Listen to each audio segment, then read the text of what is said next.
Welcome to the Psychology for Theology series.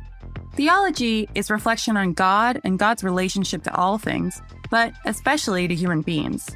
Psychology is the scientific study of the thoughts, beliefs, and behaviors of those human beings. But usually these domains are siloed.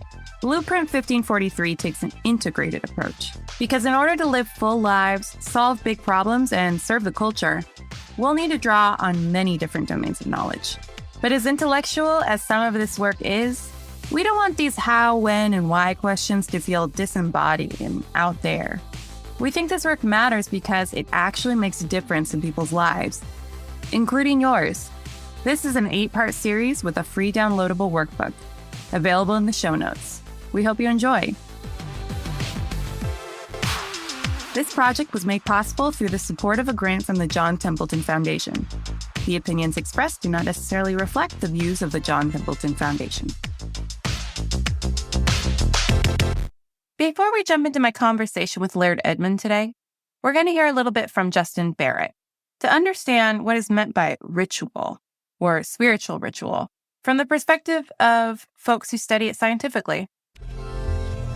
Laird is great. He's a lot of fun. He's a good person to go to church with, too, and to worship beside. He knows how to worship. It's great.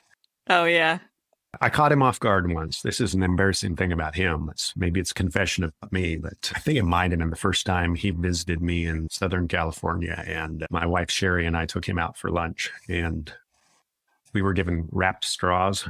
And so, yes, I blew my straw across the table at him, shot him in the chest with the straw wrapper. And he was both surprised and delighted. I think Sherry said something to the effect of, one thing about Justin is you're always going out to dinner with your little brother or something like that. But Laird thought it was great because he was like, oh, that's the kind of relationship we have. Excellent. This is where we need to be. So you're like, oh, my inner child is safe here. I can That's right. That's let right. that 12-year-old boy within me roam free.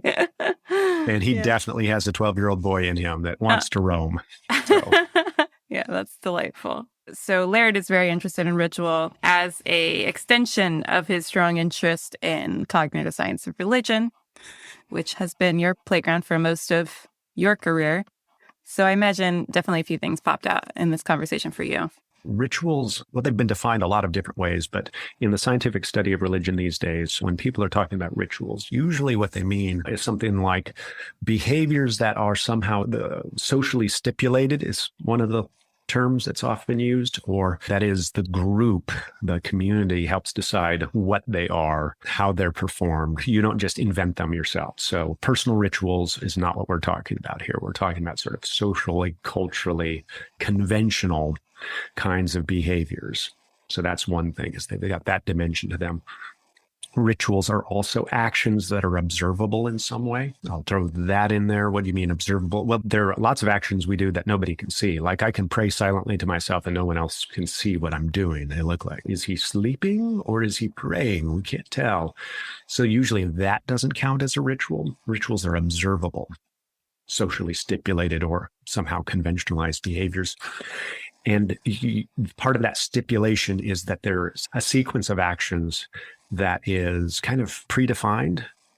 It is usually characterized by a certain amount of rigidity or formality. You can't just change this, that, or the other, right? People have the intuition that, no, there's a right way to do these ritual things. They tend to be embedded in a bigger system of meaning. They don't stand all by themselves, but they grab a hold of, say, religious or other cultural ideas to help inform them.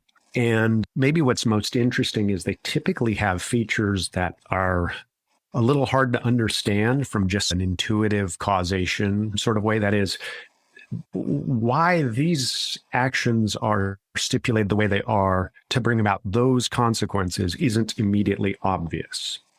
They're not transparently obvious. Whereas why it is that I don't know, tie my shoes the way I do, you can kind of look at it and go, oh, I see what you're doing there. Why it is that you stick your foot in like that and then you tug on your laces and then you put some kind of knot in your laces. It kind of causally makes sense. Researchers in this area talk about rituals as being causally opaque.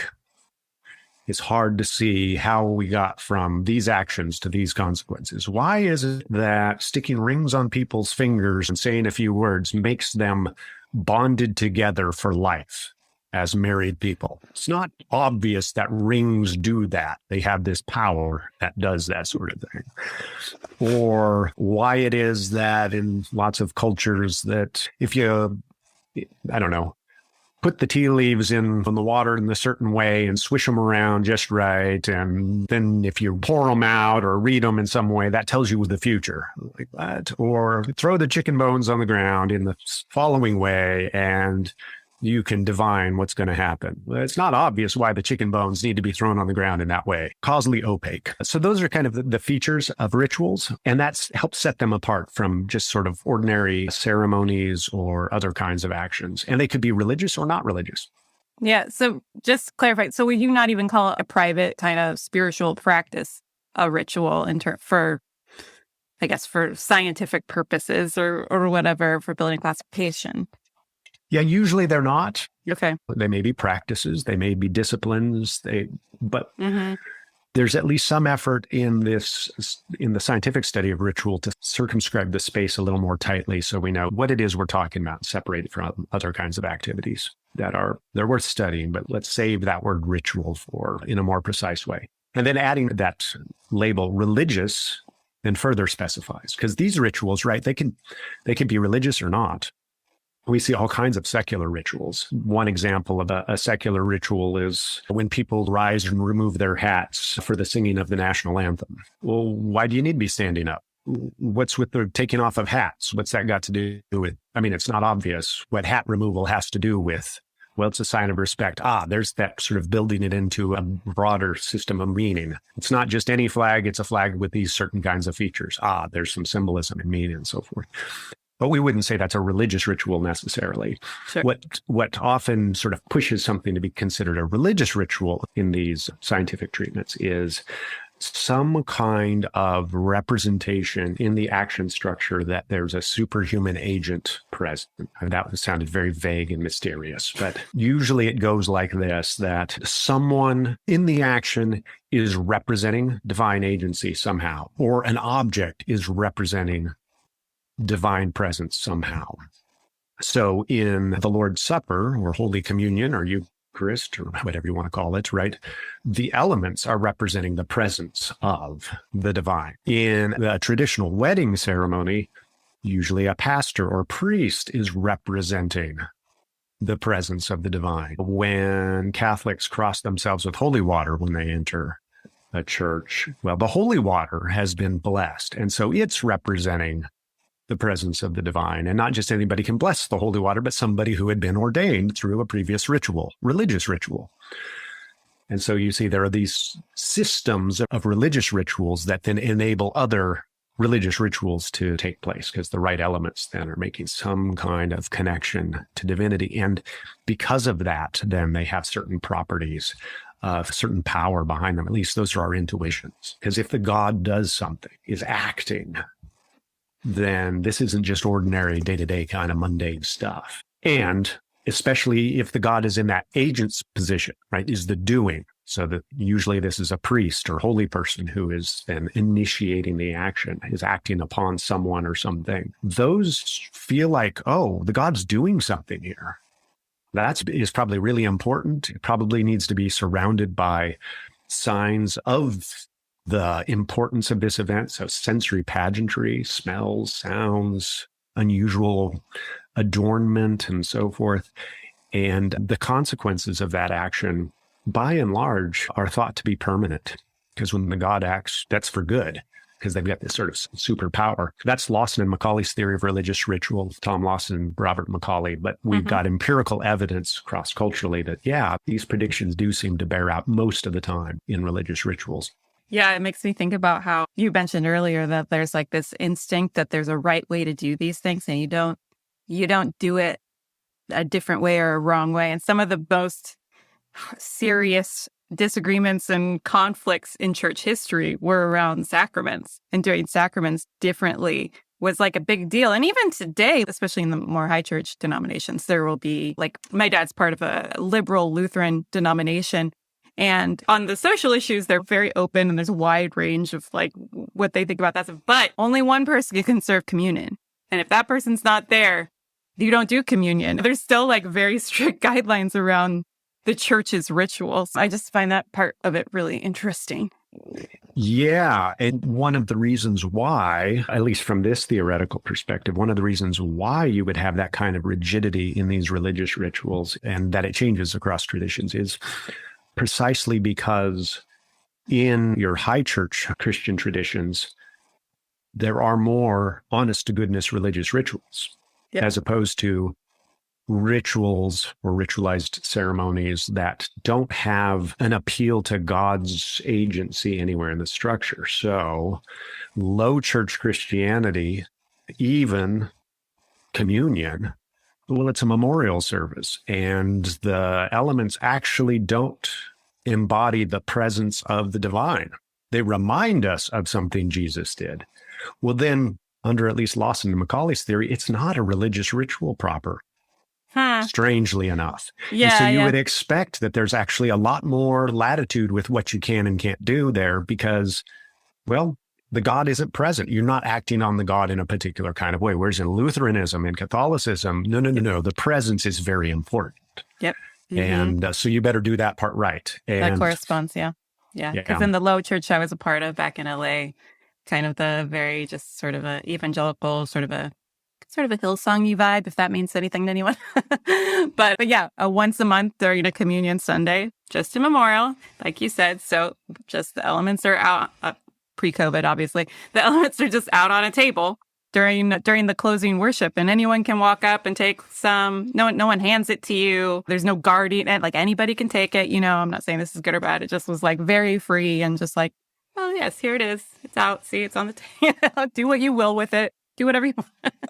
So it's really interesting, the diversity. Yeah, and in super egalitarian kind of churches where you don't really have clergy even, well, then you don't have anybody who could specially represent the divine. Sure. So you might even think, weddings start to look even pretty sort of flexible and loose and stuff. They're like, we'll do it any way we want, really. Yeah. Okay. But like the conversation with Laird, points out, it's like these things start to correlate to the group identity. And that's probably another reason that people feel strongly about these things at a certain point. No, that's right. Our rituals help tell us who we are, and they help form that group identity. Even if they aren't rituals proper, our worship, for instance, can be the kinds of activities that lead to high degrees of trust and cooperation because they release endorphins or oxytocin or other sort of happy chemicals that bond us together through worship. And that has been experimentally demonstrated. If you sort of worship together, you do like each other a little bit more, which is nice to know. Yeah. Justin, I think this is correct, but this is making me wonder about cultures of less religiosity, like in certain countries where hardly anyone goes to church. There's still a high degree of like spirituality, or different sorts of measurements for spirituality kind of go up. Is that true? Well, there's a lot of sort of definitional fuzziness around. Sure. What we see is that when what you might think of as the conventional institutionalized religion goes down, you can see sometimes a corresponding increase in sort of non-standard forms of what you might call spirituality. So participation in the occult, for instance, has gone up in the UK as church attendance has gone down. What I think the way to interpret a lot of this is there's sort of a baseline drive that people have to make broader sense and meaning of their existence, their life. That's just sort of a natural part of being humans living in groups. And if we don't have, or we, for one reason or another, feel uncomfortable with sort of the dominant institutionalized forms, we find others. To connect it to the conversation, I brought that up because it seems like you could see it like when we couldn't go to church during height of COVID lockdown. A lot of people were just, once we have less of that availability of those corporate rituals, those communal rituals together, people start to create these private rituals and meaning-making activities in their private lives. And I wonder how that changes the spiritual formation for people. And if there's stuff we miss out on, which I'm sure there is stuff we miss out on if we just switch to some sort of private spiritual practice. Yeah, I'm not aware of careful studies of that dynamic, but it's pretty easy to predict that that's going to be importantly different. There's going to be something missing. These rituals and other kinds of things, because they have such strong social deliverances on top of everything else. Without those social deliverances, it's hard to imagine they're going to be comparable psychologically, certainly not socially, of course. Will they make the same kind of meaning? Well, probably not. I mean, you can almost think of it this way, that at least in many religious traditions, certainly within Christianity, Islam, Judaism, sort of the Abrahamic faiths and their cousins, this idea of submitting to divine will is a really important component. And the divine will is in some ways symbolized communally by our submission to the rituals, these collective practices among rituals and other kinds of practices that the group has established as indicative of divine presence, divine action, and so forth. And saying, no thanks, I'll do my own thing on this, puts the agency firmly on us as individuals. And so it's hard to see how that won't lead to a very different kind of faith, one that says my sovereignty is actually more important than divine sovereignty. And I'm a pretty individualistic kind of guy in some respects. I'm a nonconformist, but it sure looks like that's the way the psychology is going to go on this. Given what social animals we are, it's pretty easy to argue that corporate spiritual, or even if you don't want to call them spiritual practices, I don't know, like community life is just so essential for being a healthy human being in all dimensions of human wellness. And then also cross-referencing with the Pam conversation, you need those relationships like you're implying right now to have some level of intimacy where you can truly be yourself, but also some level of accountability where somebody could say, I don't know if that's, you might be going astray here, or you maybe think God told you that, but maybe it's a mistake. You have the community the community is part of that discernment process. Yeah, that's a nice way to put it. I like that. You make me think too, I think the greater risk than, the COVID lockdowns and the sort of social isolation that took place there it's pretty unusual, and it was not going to last forever. It's already disappearing. But what has been increasing over many decades, and as far as we can tell, it's going to keep increasing, is people living in larger and larger fluid social environments. And there's this sort of individualizing consequence of that as well. It's almost a boomerang effect, right? If the sort of natural environment that rituals developed in is in these cultural groups where, say, a wedding is signaling to the group, hey, these two people are now joined together in a very special kind of way. And that's important. And it's maybe in a religious community before God. God is ordaining this union. That tells everybody, don't mess with it and support it. So dudes, now is not the time to start flirting with the bride. She's off limits now. Let's be clear. We are broadcasting that. And the community coming around that and saying, yes, we understand this and support it. Or think of a rite of passage. Lots of traditions. Christianity doesn't have this much anymore, at least in Western Christianity, but there are these rites of passage where you're now an adult with the rights and privileges thereof. The ritual that you're going through says the gods see it. They're declaring you an adult with all the rights and responsibilities thereof. The community is participating in that. They see you now as an adult, and they're going to treat you that way. So everybody's ready. It marks the transition. Those are really important. But what happens when we have these supersized communities that are largely anonymous and constantly changing? Well, there is no community that says, we see you, you are married now, and we are going to respect and support that. Or we see that you're an adult now, and we are going to respect and support that. It's almost like it's gotten too big, too anonymized because of that size. And I think we're missing something because of that. For sure. Yeah, learning about rites of passage as a type of ritual and what makes a good one, and that piece of like the community recognizing a big transition in your life. or something. It helped me recognize the times in my life when I felt kind of weird.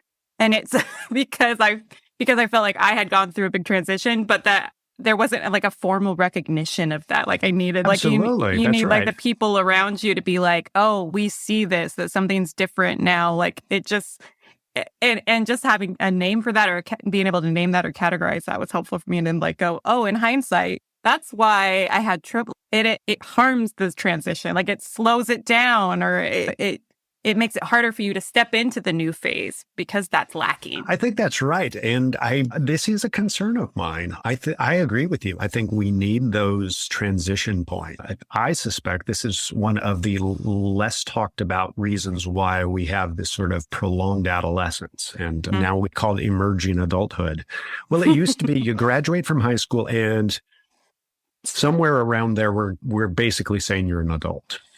You graduate from high school, you're an adult. And we would even religiously mark this, even at secular schools. Even when I was in high school, it wasn't that awful long ago.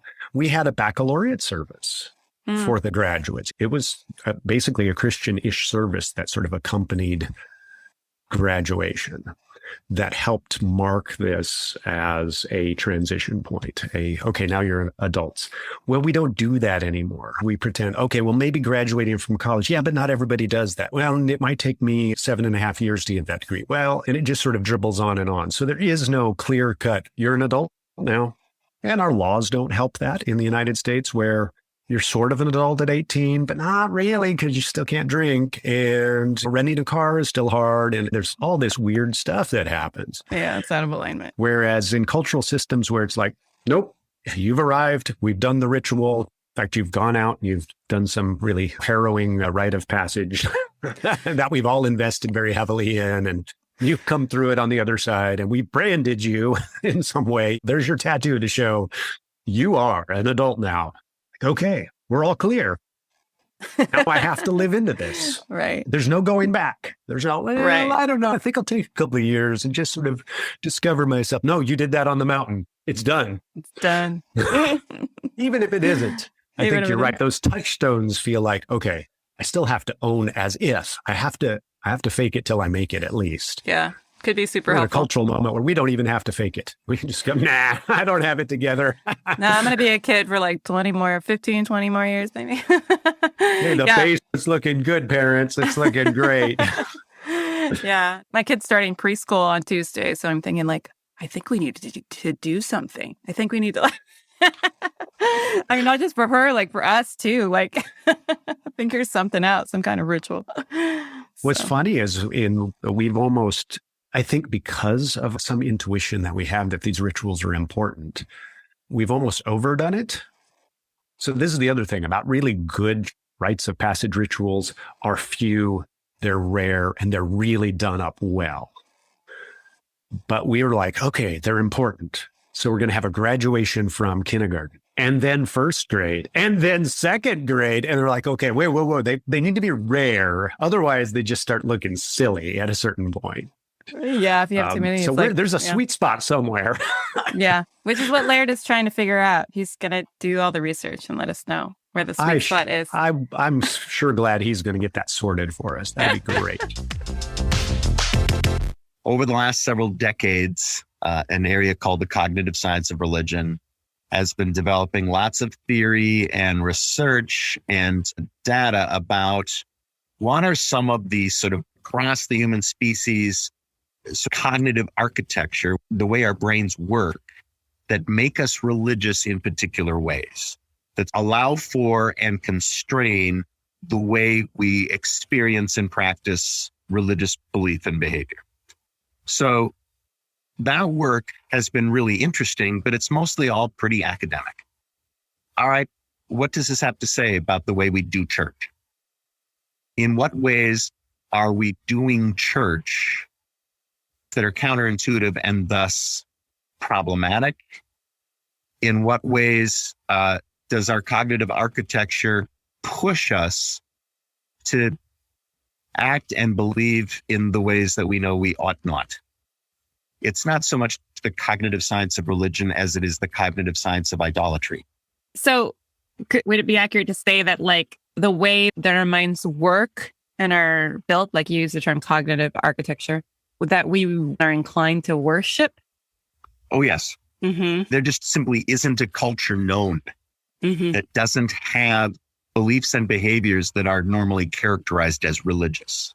Sure. Now, the term religion is actually harder to define than people think. And it's not a natural kind. It's like trying to define bush. It's like, what is a bush? There is no scientific study of bushes. I know several of the people, including Justin Barrett, will argue that there really isn't a scientific study of religion because no one can define it. And so what we study are elements of belief and behavior that are often called religious, as in, say, the belief in invisible supernatural agents. Sure. Gods, spirits. Gods, demons, angels, ghosts, tree sprites, I love a good tree sprite. Yeah. That's your gnomes and your elves, and people believe in these things. We normally classify those beliefs in some ways as religious beliefs, but what leads that to be ubiquitous among the human family? Even in atheistic, double down China, the ancestors are worshipped. And so people, they're still around. Of course, they're still around. Those beliefs are there. A surprising percentage of Christians who, even against like church teaching, do believe that, ghosts are hanging out. Yeah. And so it's like, wait, ghosts? That doesn't fit Christian theology so well at all anyway. But Brad was in the attic. I know it. I felt it. So we've got these things like afterlife beliefs, just ubiquitous. This idea that something continues on.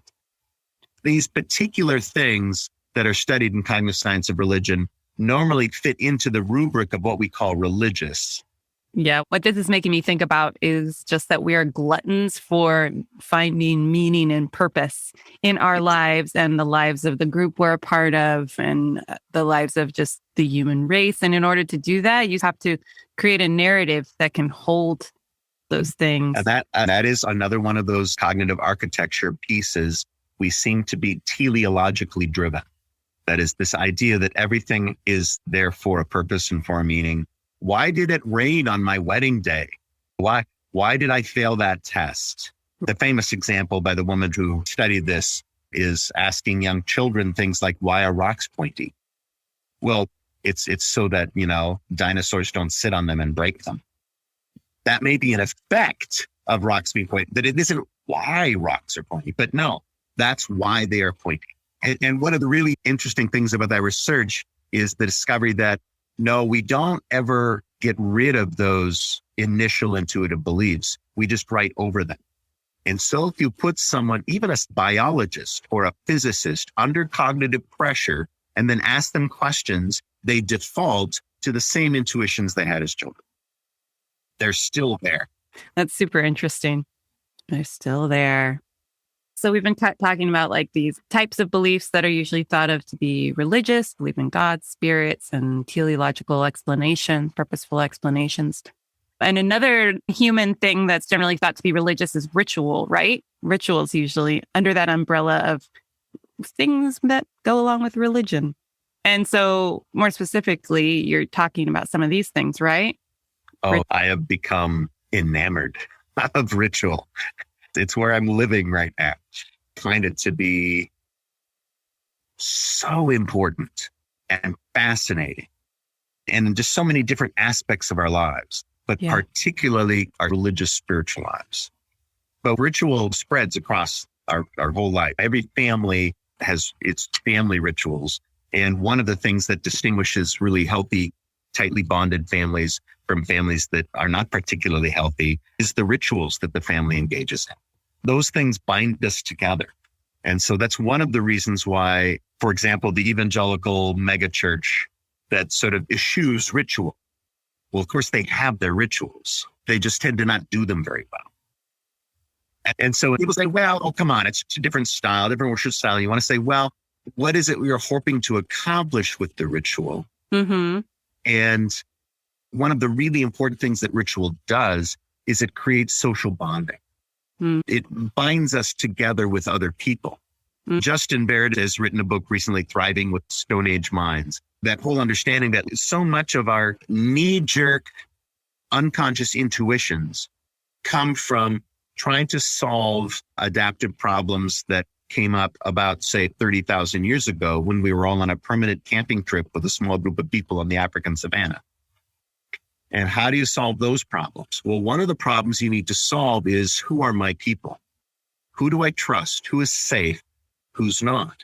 One of the key ways we decide who is safe is, who's in my family? Who's my kin? Because kin are safe, theoretically. Sure. So we have sort of kin recognition circuits, ways we recognize someone as our people. And everyone has experienced this. You meet someone or you see someone and you immediately feel kind of drawn to them. You feel like you like them, or they make you vigilant. You're a little hypervigilant around this person. Why is that? Well, one of the things going on is your intuitive sort of kin recognition circuits are flashing. One of the things ritual does is it helps us engage in synchronous behavior with other people. We recognize our kin because they look and act like us. So we're in a group of people who are all standing and sitting and chanting the same way. They're acting like us. It activates that kin recognition circuit. And this is all unconscious. And now we begin thinking like, these people are my family. And so when we talk about how do you help a congregation feel like family, ritual is one of the biggest ways. Get people doing synchronous behavior together. I'm a Minnesota Vikings fan, which is, part of my cynical character to be a Minnesota Vikings fan. But they hit the drum and everyone goes, you get the whole stadium, everyone's doing the same thing and faster. And then you end it with saying, "Skol!" This Viking chant. And it makes you feel at one. And this connects with our previous conversation about religion being hard to define, because how is sports fandom different than religion? It becomes different in terms of the meaning you attach to it. And it becomes different in terms of the regularity of the experience. This gets really complicated because there are two large categories of ritual: imagistic ritual and doctrinal ritual. This is out of the work of an anthropologist named Harvey Whitehouse. Ritual animal. I will link in the show notes, as they say. Imagistic ritual are those rituals that were much more common in very small, pre-industrial, maybe even pre-literate hunter-gatherer bands, or even agricultural bands, small groups where the religion involves rather tense, extreme rituals, even rites of terror, rites of passage, where the young boy has to go out into the jungle for 3 or 4 days by himself and survive, and then he gets back. These imagistic rituals are experiential. Everyone has this very intense experience. The meaning given to the ritual is idiosyncratic. Each individual generates their own meaning, but they all have the same experience. And so what binds the group together is a shared, intense, emotional experience. And what happens in that situation is that we get then what's known as identity fusion, where people identify so strongly with the group that the separation between self and other within the group is not there so much. I am part of these people.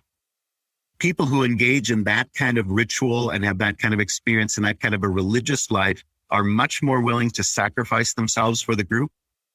I mean, if they have an idea and the group has a different idea, they can't even conceive of that. I am a part of this group. And so there's this intense identity fusion due to this intense common experiences that they have regularly. And the experiences are distributed among the group so that no single person knows the ritual. This person knows this part of the ritual. This person knows this part. This person knows this part. When we come together, we get the whole ritual. There are no priests. There's no priestly class. There's no official doctrine. There's no such thing as heresy. Well, this only works in fairly small groups. Is the example you're giving exclusive to small tribal groups? Yes. Or for example, maybe the Proud Boys. Mm-hmm. Small groups that they have their own initiation rituals. They have their own sort of sense of experience. They engage in identity fusion. They are willing to sacrifice for each other. Their own identity is more about the group they belong to than who they are. Sure. Yeah. Yeah. Or other gangs like. Or the gangs. It's all kinds of things. People involved in small terrorist cells. Much the same thing going on. So the other kind of rituals are called doctrinal rituals. Those tend to be much less intense and terrifying. They tend to be repeated over and over and over again. And they're more about helping a large group of people all get on board with what the group believes. You identify with the people in the group after time, after engaging these rituals over and over and over again. But there's not identity fusion. There's a separation of the self in the group. Your individual identity is maintained more thoroughly than with the first type of ritual. A lot of those organizations have pretty nefarious aims, I'd say. It's safe to say. So you'd want them to not think freely. Think for themselves. Whereas, say, in a fairly large organization, like the Roman Catholic Church, over 1 billion members, engaging in the rituals of the church regularly, officially, at least every week, is how you confess membership in the body. And the rituals are not extreme and intense, but the rituals tell the story over and over again. And so if you're a good Roman Catholic, you hear the story of Christ's sacrifice every week in the Mass, because that's what the Mass is. Let's do this story over and over again. So that kind of doctrinal ritual is deeply imbued with meaning. Whereas the imagistic ritual, the meaning is we are all part of the same group. I was talking a little bit about this with my spouse, and she was saying, well, what makes something a spiritual practice? We all have all kinds of different practices. In the morning, I get up, I make my coffee, I go sit outside, I have a sip of coffee, I sit there and just relax. Is that a spiritual practice? She kind of hated my answer. But my answer is spiritual practice is generated by the meaning that's given to it. So a ritual is a spiritual practice if it's spiritual to you? Well, and so here's where then the Christian church, as a doctrinal church, says we don't get to create our own idiosyncratic meaning that we plop onto our practices. And this is one of the funny things. If you read the psychology of religion literature and they try to define a spiritual experience, ultimately it comes down to a spiritual experience is an experience that the experiencer defines as spiritual. That's the definition of a spiritual experience. I mean, it makes sense. Yeah. But for the Christian church, it's like, yes, but we have a community of faith that then has to sort of weigh in. Sure. So if you have a pastor who says, I had a profound spiritual experience and God told me to divorce my wife and then take these 3 young women as my concubines, the church is going to say, no, God didn't. No. Yeah. God did not say that. Mm-hmm. And because we have a doctrinal religion, a doctrinal faith, where there Sure. are doctrines, we have a sacred text, a priestly class, we have authorities and some hierarchy. Spiritual experiences then become spiritual in the light of the community. And so are all spiritual experiences sort of equal? Well, no, they're not.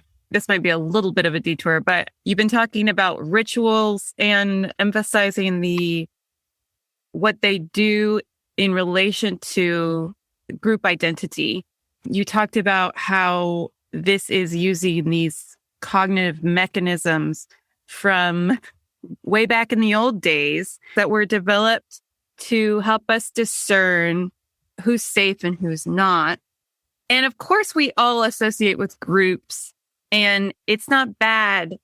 I don't think anyone would say it's bad to just have people who are you consider your people. Like, these are my people, you know? You might have more than one, right? You've got your church community, your fellow sports fans, your quilting club, whatever, all these different groups that we identify with. But you could see how there would be an overly, like, over groupishness. And a lot of what you talked about is something that gets a lot of mainstream press nowadays, talking about cognitive bias and how we need this sense of kinship to be healthy, but that can get out of hand where the outsider is villainized or stereotyped or all these other things. So could you just say a few words on that? Absolutely. And this is the current project, other than this book project that's been like, I got to get this thing done, is a project digging into what approaches and ways of doing ritual can help both the dual thing of create tight social bonding within the community of faith. These are my people. This is my family. While at the same time, be invitational to invite strangers in. How do we do that? I can't answer that. That's what the project's about, is because we know it is possible. We know there are religious groups that are just phenomenally invitational. One of the examples Justin gave me once was, well, think about the Franciscans. The Franciscans are remarkably hospitable and invitational. Same with the Benedictines, these religious orders within the Roman Catholic Church. Yeah, but they're their own group. And when you say invitational, you're not just talking about, oh, hey, they'll invite you to church. Hospitality is a good word. There's never a sense of you are our enemy. No, it's we see you as our friend and our sibling. Yeah, it should be like going over to your friend's house who has the best parents. Like when you're a kid and you go over for a sleepover, and while you're there, you feel part of the family. You know you're not part of the family, but they make you feel so included and welcome. That's one of the things where having a ritual in church helps you get a sense of the rest of the people in this congregation are part of my family, even if they don't look anything like you. And so I remember going to Uganda, and we were going to what was in one of the slums of Kampala, a Sudanese exile church. So these are exiled Sudanese Christians in Uganda, where they weren't particularly welcomed in Uganda. This was a group of just poor, very persecuted people. And their church service was extremely welcoming to us. But here's the thing. I cannot tell you when I've had to jump up and down more for longer in my lifetime, because they do jump dancing when they're singing their songs. The music portion of the service was about 2 hours, because it was, of course, a 4-hour church service, intermittent. And boy, the music starts going and everyone is jumping up and down. Well, they loved it when the Muzungus, the white folks, were jumping up and down too. Oh, it's so like, cool. You are one of us. We engage in the same ritual together, and we're related now. At some point that I feel myself being grabbed and I'm lifted up and I'm marched around the church on the shoulders of a whole bunch of people as we're jumping out, and they're jumping and I'm jumping and we're singing away. And it's just, that's incredible. It's church. Yeah. But for them, I mean, clearly the jump dancing is part of their ritual. I mean, they don't have church without a lot of jump dancing. And it's how they both invite and recognize kin. That's cool. New meaning to the dance parties that we have as a family in the living room with my toddler. If you want to have a tightly bound family, synchronized movement and sound. You should sing together and dance together. We're going to institutionalize it. Yeah. My wife and I recognize that we need to dance in the kitchen regularly, because synchronized movement and doing purposeful activity together is effective. And again, it works down below. Unconsciously. Yeah. So we've been highlighting a lot the connection between rituals and group cohesion, group bonding. What other effects on us as human beings do rituals have, or spiritual practices, if we want to be more specific, more on an individual level? I mentioned earlier, one of the issues in cognitive science of religion is that it points out stuff that we believe and do that we should not. We have these internal, deep intuitions about the way the world works and should work. So here's an example. One of them is that we have just a knee-jerk automatic intuition that if you're dealing with a very powerful other from whom you need something, you need to bring that other gifts, social exchange. And so grace runs directly counter to our intuition of social exchange. And that intuition is just, I hate to say hardwired, because then people are going to say, oh, there's a part of your brain that the neuron, no. But we are strongly predisposed towards social exchange. How do we then help Christians begin to grasp the notion of grace? This is something we have to change an intuition. We have these maturationally natural intuitions. It's not like we're born with them, but we mature into them. And every human on the planet in a normally developing society, they develop these intuitions. The only way to tweak those is by a fairly intense, not intense in terms of individually emotional events, but a very, very regular, ritualized repetition of a different story that over the years and even the decades can change the intuition. We talk about spiritual practices, and people, one of the phrases, you might create different habits of the heart. That's what we're talking about. And so ritual and private and public spiritual practices, essentially tweaking our intuitions more to the gospel. This is kind of me thinking out loud here, and maybe a half-baked thought, but it seems a lot of times even in popular culture, that you have this idea of God as just as this harsh, judging God that, oh, before you're welcomed in, you got to get your life right. It's easier to believe in a kind of a God that's mad at you or is wanting you to shape up than a God that is unconditionally loving. Like that is actually harder to believe in. And there's some evidence, at least some strong theories about the development of moralistic religions and high gods, big gods who care about our behavior was a part of humanity getting together into larger and larger groups. And state societies almost need to have eyes watching. And the statement is, watched people are better people. Mm-hmm. And that's a theory of Aaron Noranzan, and he's got a book out called Big Gods.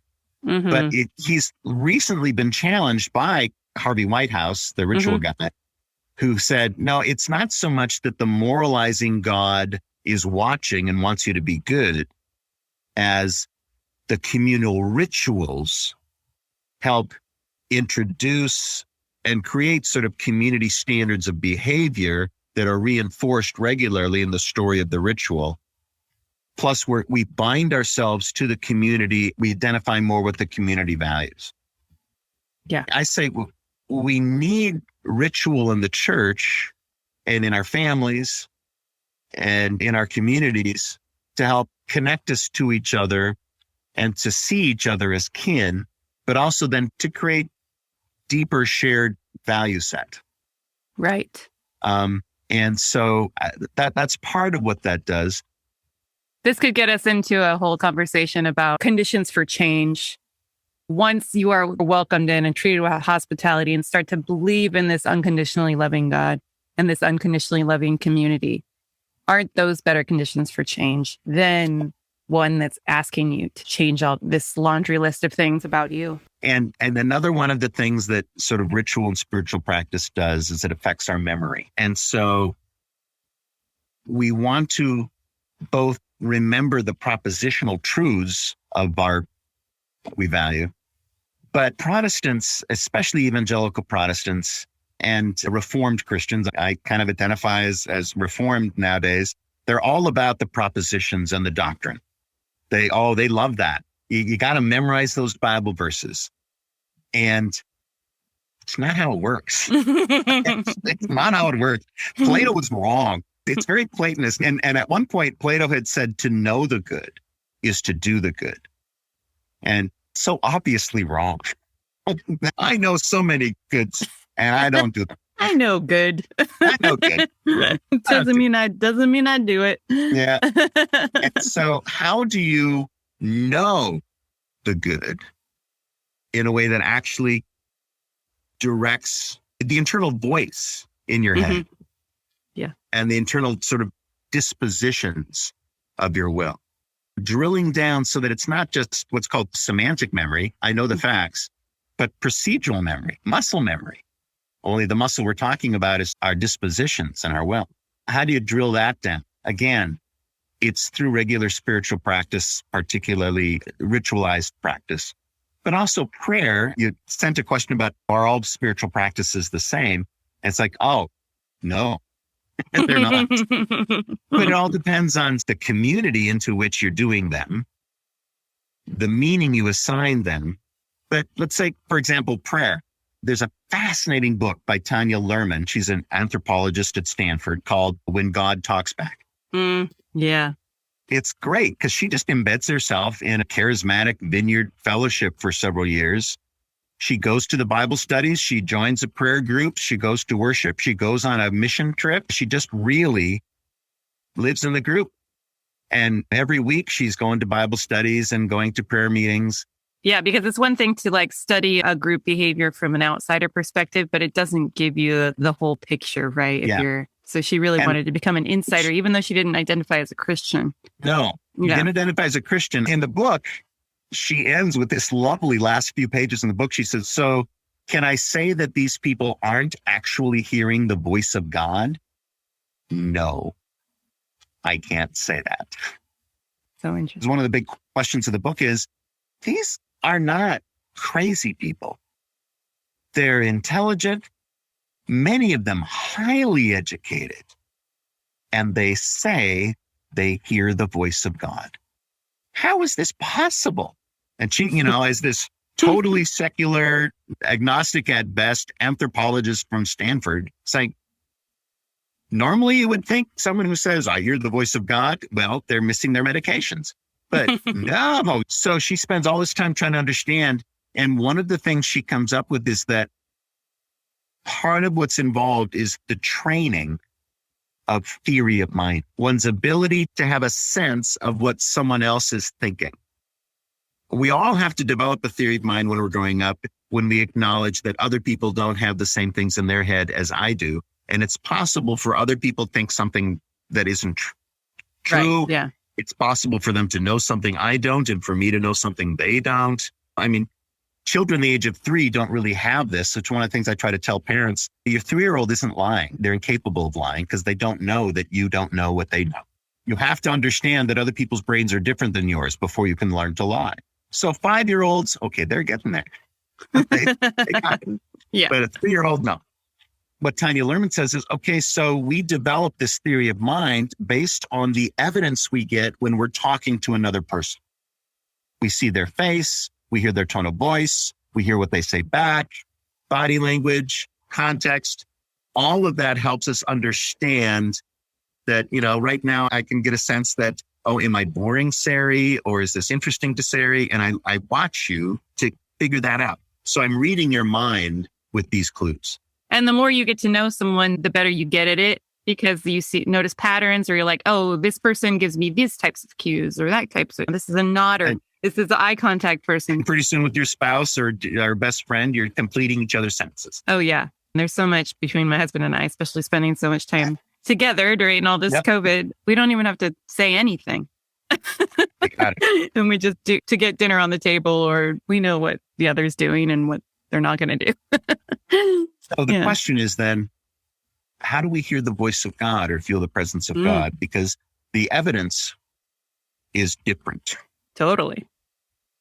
And so what Lehrman did was she studied these vineyard people to try to figure out what are they doing with their theory of mind that they believe they're hearing the voice of God.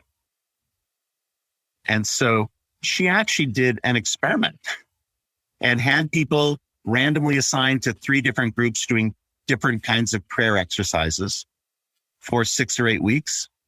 And at the end of the 6 or 8 weeks, okay, which group was more likely to say they heard the voice of God in their prayers? There's a difference.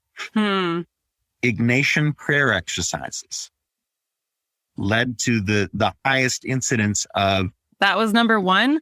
That was number 1.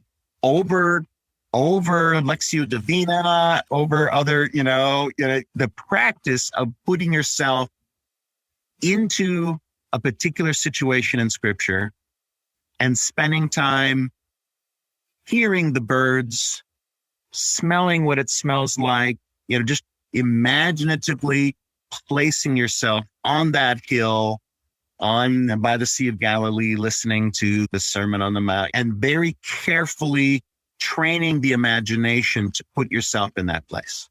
Yeah. What it did for these folks is just sensitize them to what they claimed was the voice of God. So interesting. The other thing I want to mention here is we know that there are different kinds of prayer. One of the taxonomies of prayer that I like using because it has some good evidence behind it is a taxonomy of prayer that says, well, there are prayers of confession, prayers of adoration, prayers of supplication, prayers of thanksgiving, and then what's called prayers of reception. And that those 5 different kinds of prayers, they seem to be separated from each other, and they result in very different kinds of prayer lives. What the research on that, these are small effects. This isn't blazing, but small effects is that the more sort of mature someone is described as a Christian, the more actively and often they spend time in devotional practices, the more their prayer life tilts towards adoration, thanksgiving, and reception, and away from supplication and confession.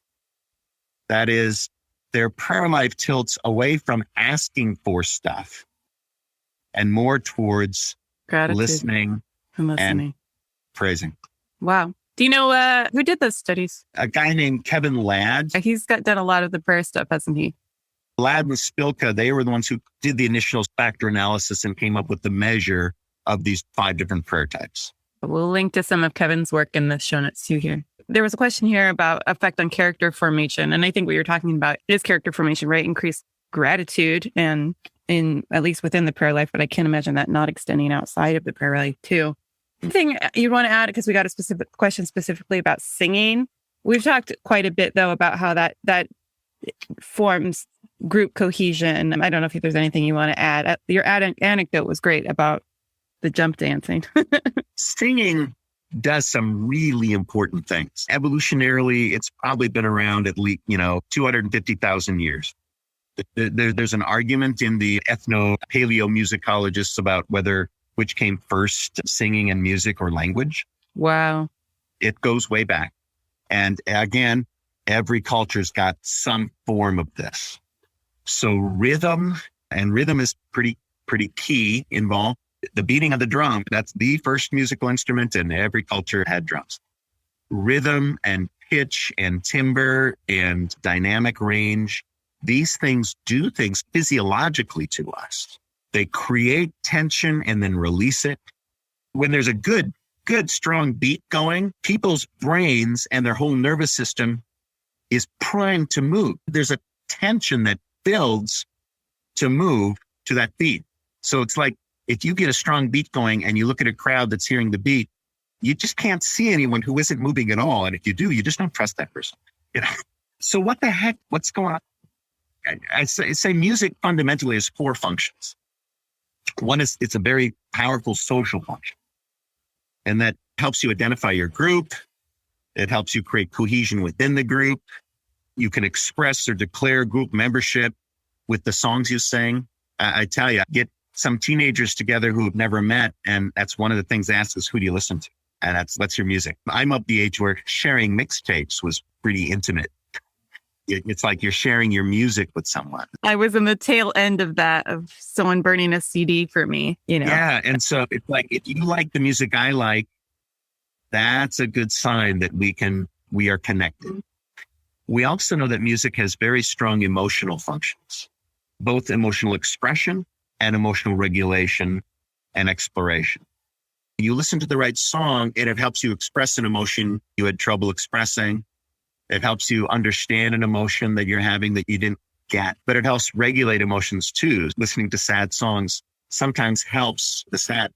Which is why it makes sense that for teenagers, music is so powerful. Yeah. That's usually when you find like your music, like you start finding, you move away from just what your parents listen to and you get really into a particular subgenre. Yeah. Like and it allows you to create a niche and a community. Yeah. Uh-huh. But it also has very powerful cognitive functions. I mean, for Pete's sake, the other day I needed to go through the alphabet and I'm singing the song in my head. A, B, C, D. It's still freaking there. But I learned this when I was 4, maybe, I don't know, 3. And that song is how I know the alphabet. So it has incredible memory functions. When you add rhythm and pitch, these different modalities, you've got a pattern and you create a pattern, and we are pattern recognizing creatures. Right. And a lot of us have seen those videos online where it's like someone with severe dementia that seems totally detached from the present and from reality. And you play music from their generation and they'll just like boom, come alive. It's like they're there again. Yeah. We recognize patterns and music creates patterns. And so it can take ideas and concepts that are abstract, stick them into a pattern. And now, once again, it has a memory function that drills it down. And so the theology of our hymns becomes our theology. It's a reminder of our own commitments and the commitments of the group. It can also distract us from unwanted thoughts. It has a distracting function that then reduces anxiety. And then the fourth thing, it has arousal related functions where it helps us to regulate our own emotions and it reduces anxiety, or it can ratchet us up and increase tension. If I've got a lot of work to do, I'm not going to play Brahms. I'm going to play Led Zeppelin.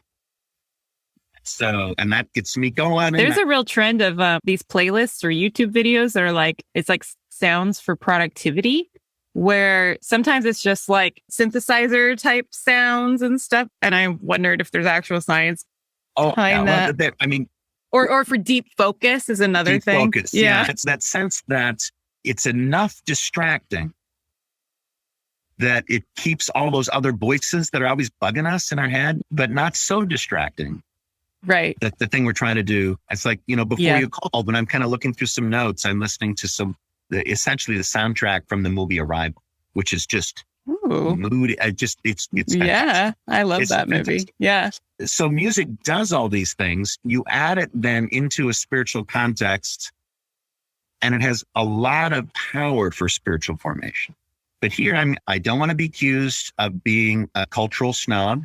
I love rock and roll church. I play electric guitar in our church, and I love it when I get to crank it up and add a lot of distortion. That's just the most fun thing ever. But the bands need to turn down the volume because people need to hear each other singing in order for the music of the church to serve its social binding function. Because when we hear each other singing, now the music is making us a group. Whereas if it's essentially a concert that we're all attending, the social binding function is greatly reduced. It's one of those things where even when I used to be a worship leader, some of the most powerful worship moments are when you get to verse 3 of the hymn and you cut the instruments, a cappella. This is just us. And it's this binding thing because we are all engaged in synchronous music production together. Words to the song do matter. Worship songs that are all about me, may actually be counterproductive to what we're trying to do in church. Right. Yeah. But the words are in some ways less important than the group worship process. But if we create churches where it's, again, a large group of individuals all worshiping individually just in the same room, we're undermining the purpose of all those rituals. Right. To bind the group identity and also make us more altruistic to the outsider. Absolutely. I wonder if the loud worship band thing, yeah, maybe it's a generational thing with the rock and roll and stuff.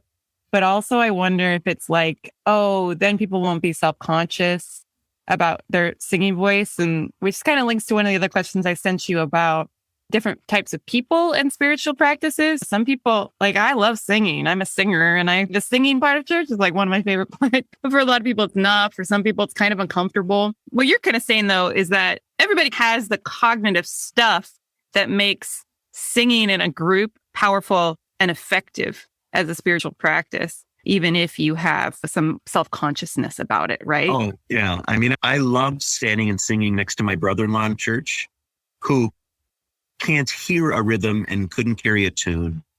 But if everyone is singing, he'll sing too. Yeah. And I just, it makes me so, it's like standing next to Bob Dylan or something in church. It's so great. I just love it. It makes me happy. Yeah. And if everybody's doing something, it becomes not weird pretty quickly, right? Especially in a big group. To give an example, in Portland, there's a group of people that yearly get together and ride their bikes in the nude. And it's like thousands of people.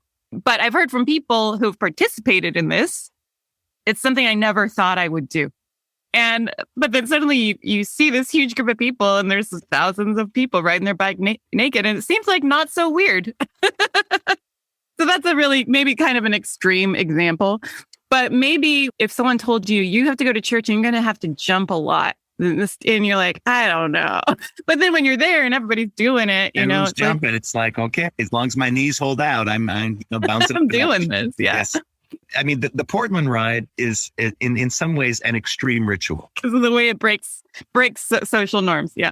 Yeah. There's a whole study of what's called extreme rituals. Demetrius Zagalitas. Yes. Zagalitas. Thank you. Yeah. At University of Connecticut. He has a new book out as well on ritual and his work is fascinating. And one of the things that I think is just most fascinating is he did physiological studies of people engaged in firewalking, which is pretty extreme ritual. And just measuring their heart rate while they're firewalking, it's dangerously high.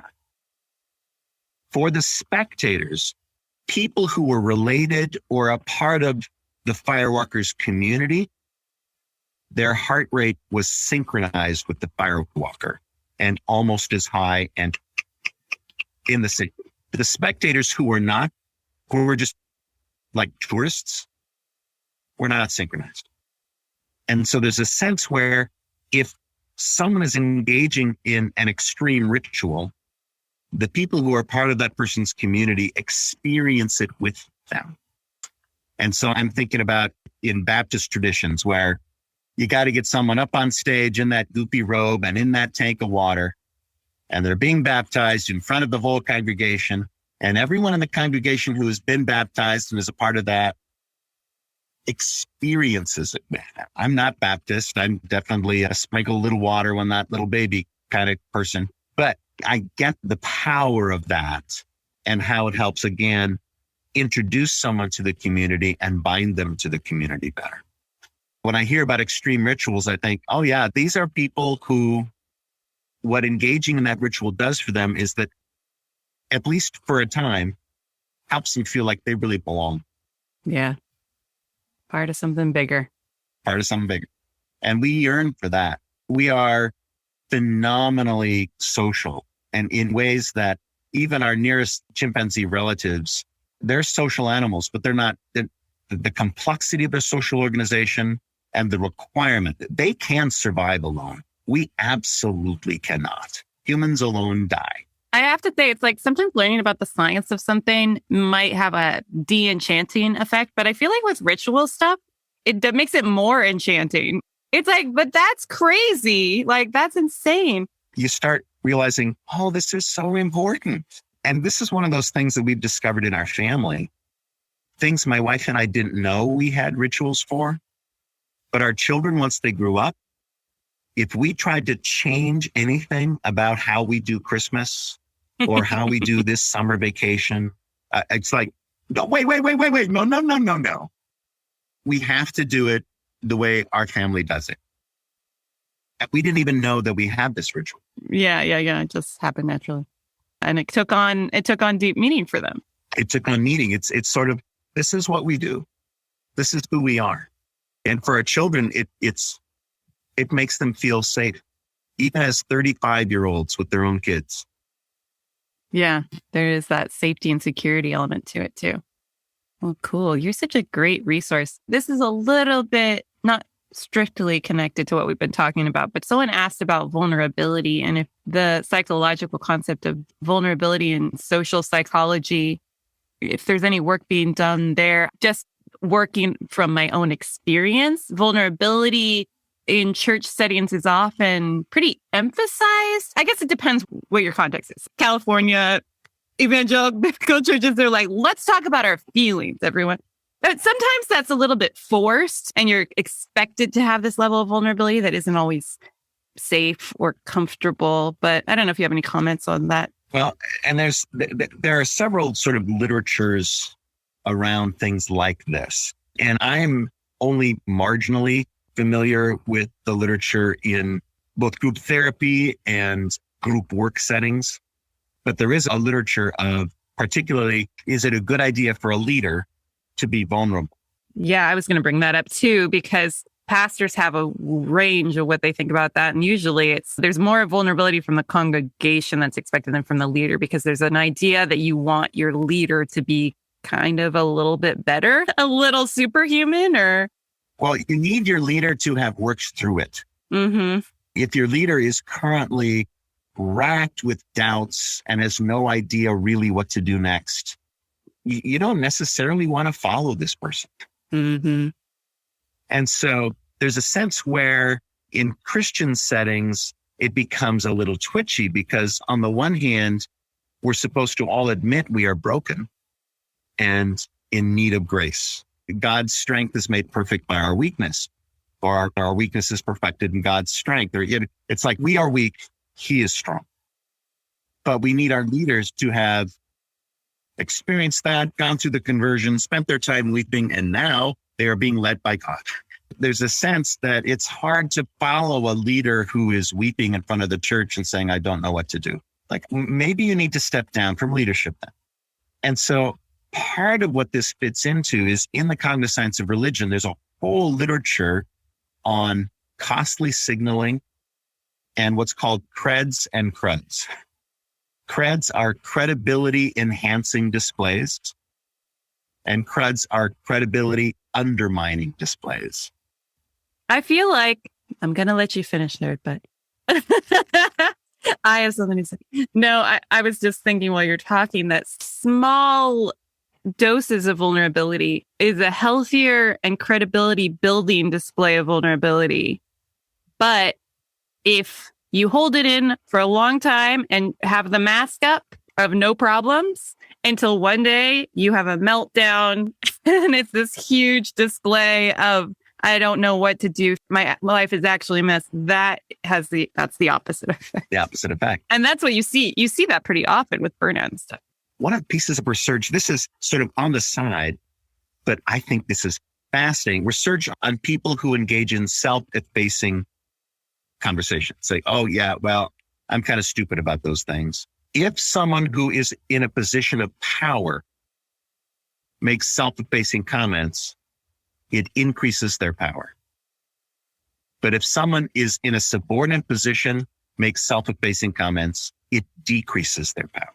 Because if someone is in a position of authority and power and they make these self-effacing comments to the right degree, it's like being vulnerable enough to convince people, I'm one of you and I understand, and I'm not stuck in myself and I'm not hiding behind a mask.